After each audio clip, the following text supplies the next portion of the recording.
Hi, I'm Bakhtiar Sanov. You are watching A News, and let's see the headlines. The United States has pledged support for Syria and its neighbors after rebel forces overthrew President Bashar al-Assad. U.S. President-elect Donald Trump calls for an immediate ceasefire in Ukraine following his meeting in Paris. South Korea bans president from traveling overseas.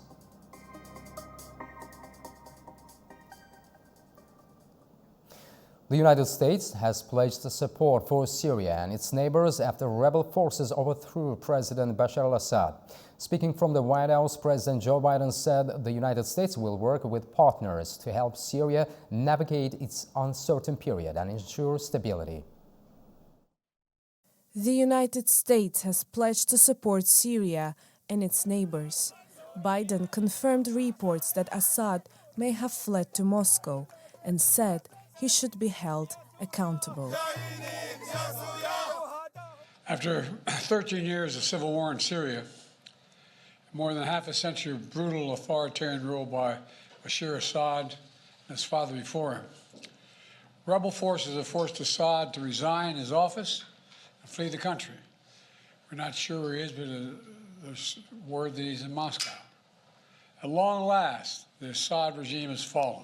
Biden emphasized this marks the first time in years that Syria is free from the influence of Russia, Iran, and Hezbollah.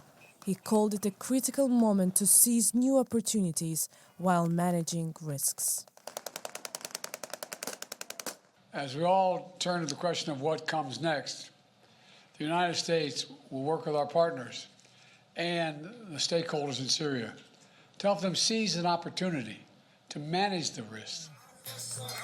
After 13 years of civil war, Syrian opposition forces have overthrown President Bashar al-Assad. They seized key cities, ultimately forcing him to leave the country. But it's not clear if Biden's approach towards the situation in Syria will be shared by his successor, Donald Trump, who takes over in January. Our Washington correspondent Jagruti Dave has more. A moment of historic opportunity for the long-suffering people of Syria to build a better future for their country. That's how Joe Biden described the capture of Damascus and the departure of Assad after more than 2 decades in power. Speaking from the White House, Mr. Biden said the US's actions, including sanctions against Assad's supporters, Iran, Russia and Hezbollah, had weakened them, and that this prevented them from being able to prop up the Syrian government. The president planned to speak with regional leaders and promised to support neighbouring countries in the event of any threats from Syria as it transitions. Mr. Biden's optimism also came with a warning that this was a moment of risk and uncertainty, with ISIS preparing to take advantage of the power vacuum in Syria. With that in mind, he said the US had conducted dozens of precision airstrikes targeting ISIS in Syria. The incoming Trump administration is also watching events in the Middle East closely, with the president-elect posting on Truth Social a day before the government's collapse. Syria is a mess, but is not our friend. The United States should have nothing to do with it. This is not our fight. Let it play out. Do not get involved. Now, this was a sentiment echoed by his vice president-elect after the rebel takeover. J.D. Vance posted on X, as President Trump said, "This is not our fight and we should stay out of it." But despite Donald Trump's desire to stay out of Syria, he will likely have to make a difficult assessment about the extent of US involvement, given the level of existing sanctions on Syria's economy and the concerns about ISIS and the rise of opposition group Hayat Tahrir al-Sham with its previous links to al-Qaeda.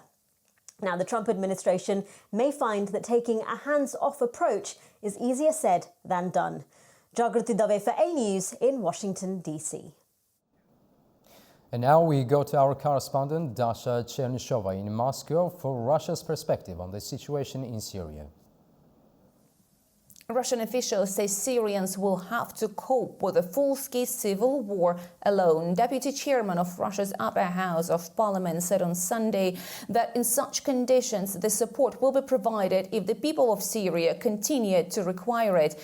And for Russia, he said, the primary task is to ensure the safety of Russians and civilians, including diplomats and their families, but also the servicemen. In his opinion, in Syria, the hardest is ahead again. The Russian Foreign Ministry on Sunday reminded the emergency contacts of the situation and crisis center department, quote, in light of the development of the situation in Syria.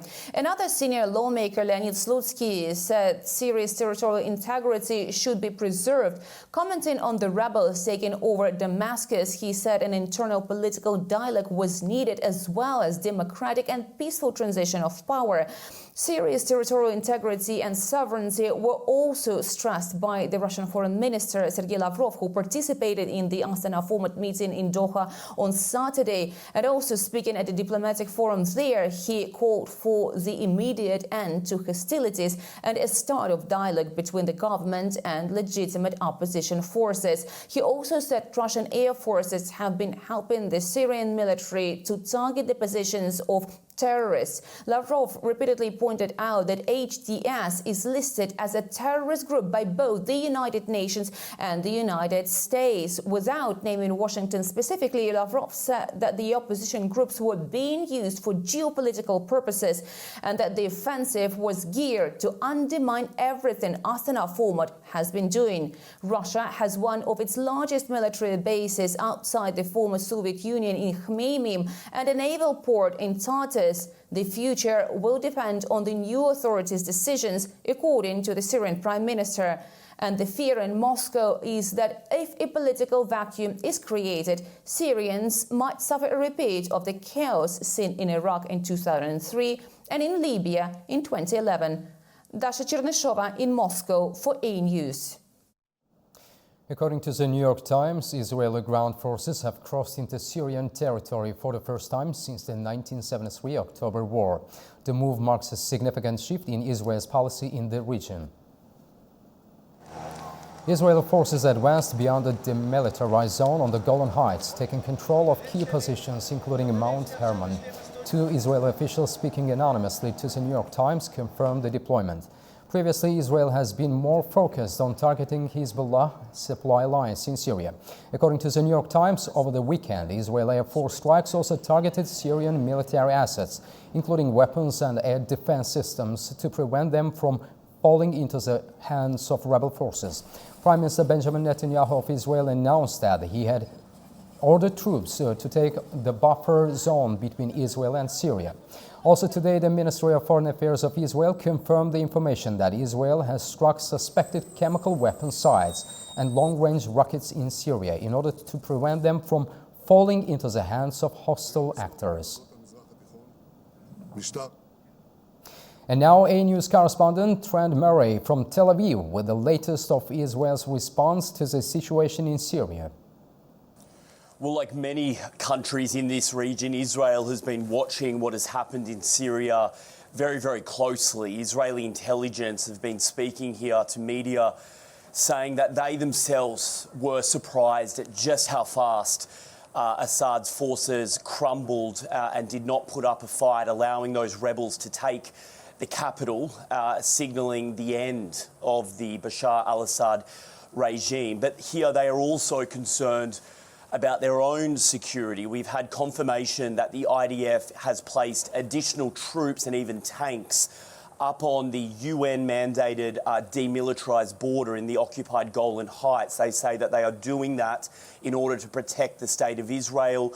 They say so far things are calm at the border, but we did see reports of several airstrikes targeting airfields in Syria earlier today. The IDF has not made any comment as to whether they were behind them, but it is highly likely, given that they often do operate in Syrian airspace using their air force. Now, look, I guess the real question next for Israel, but also many in this region, is with the fall of Bashar al-Assad's government, what will the new levers of power look to do in Damascus. We know that the rebels are working with the country's Prime Minister in order to ensure a transition, to make sure that the machinery of government continues to work and that the state operates until a new leader can take over. But of course, the question is, while there has been some scenes of jubilation in Syria from people after the end of 14 years of this civil war,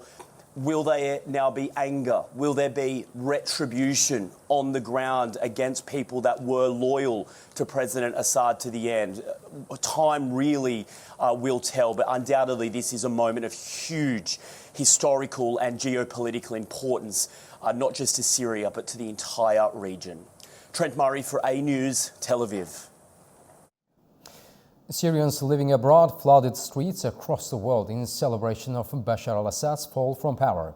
The news of Assad fleeing the country following rebel forces' seizure of Damascus ignited waves of joy and unity among Syrian communities.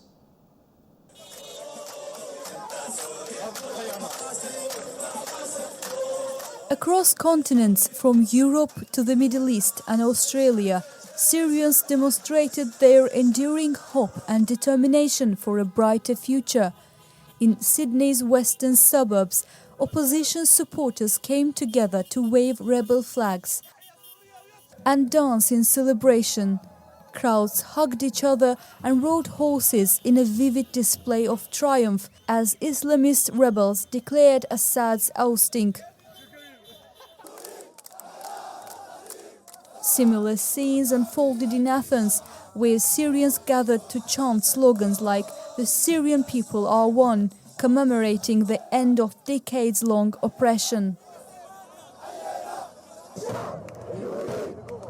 Meanwhile, in Berlin, home to nearly 500,000 Syrian refugees, the festivities carried on into the evening. Crowds poured into the streets to wave rebel flags and express their joy, reflecting the collective relief of a community that had endured a decade of war. In Libya, the streets of Misrata and Tripoli came alive with celebration. Syrians living there marked the historic moment with excitement, filling public spaces with the sound of victory and hope. In Turkey's capital, Ankara, Syrian expatriates also celebrated, expressing pride and optimism for their homeland's future. U.S. President-elect Donald Trump called for an immediate ceasefire in Ukraine following his meeting in Paris with French President Emmanuel Macron and Ukrainian President Volodymyr Zelensky. Trump's remarks are sparking reactions globally as the war continues to claim countless lives. President-elect Donald Trump took to his Truth Social platform on Sunday to urge an immediate ceasefire and the start of negotiations to end the war in Ukraine. This statement followed a high-profile meeting in Paris on Saturday with President Emmanuel Macron of France and Ukrainian President Volodymyr Zelensky. Trump emphasized that both Kiev and Moscow have suffered devastating losses, claiming hundreds of thousands of soldiers have been killed in a war he described as one that should never have started. The Paris meeting, held at the Elysee Palace, marked Trump's first diplomatic engagement on the international stage since his election victory. Volodymyr Zelensky, calling the talks constructive, later reiterated that any peace deal must be fair to Ukrainians and ensure lasting security. We all want peace for us, and this is our position.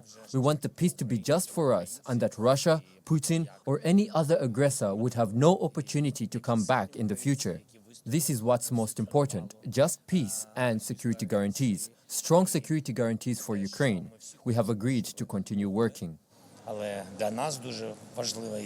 The French and Ukrainian leaders pressed Trump to maintain US support for Ukraine as the conflict enters its third year. Trump's call for a ceasefire raises questions about the future of Western assistance under his leadership, with global leaders closely watching his next steps. South Korea is in turmoil as protests continue to disrupt daily life. Commuters face severe traffic jams and the political unrest shows no signs of easing 1 week after botched attempt to declare martial law.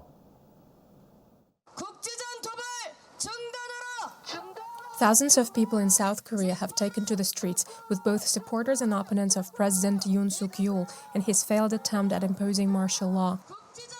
Traffic in Seoul has been heavily impacted, particularly for commuters coming from nearby cities like Paju. With protests blocking key routes, many are facing significant delays on their way to work. The country is in chaos right now, and ordinary citizens are struggling greatly. In my case, I came to office from Paju, and honestly, it has become very difficult to get to work due to various issues. The traffic is in a huge jam, and I believe all of this is happening because of this chaos.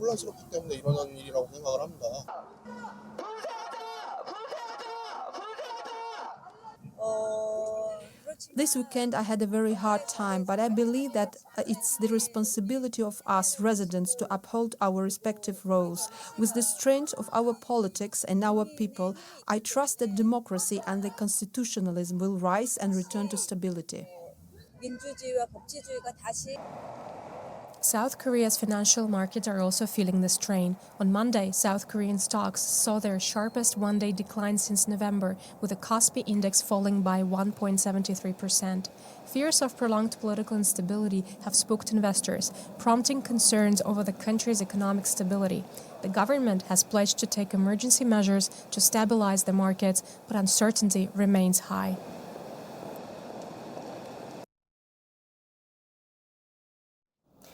South Korea's President Yoon Suk-yeol is now facing an overseas travel ban as prosecutors consider filing insurrection charges following last week's controversial attempt to impose martial law.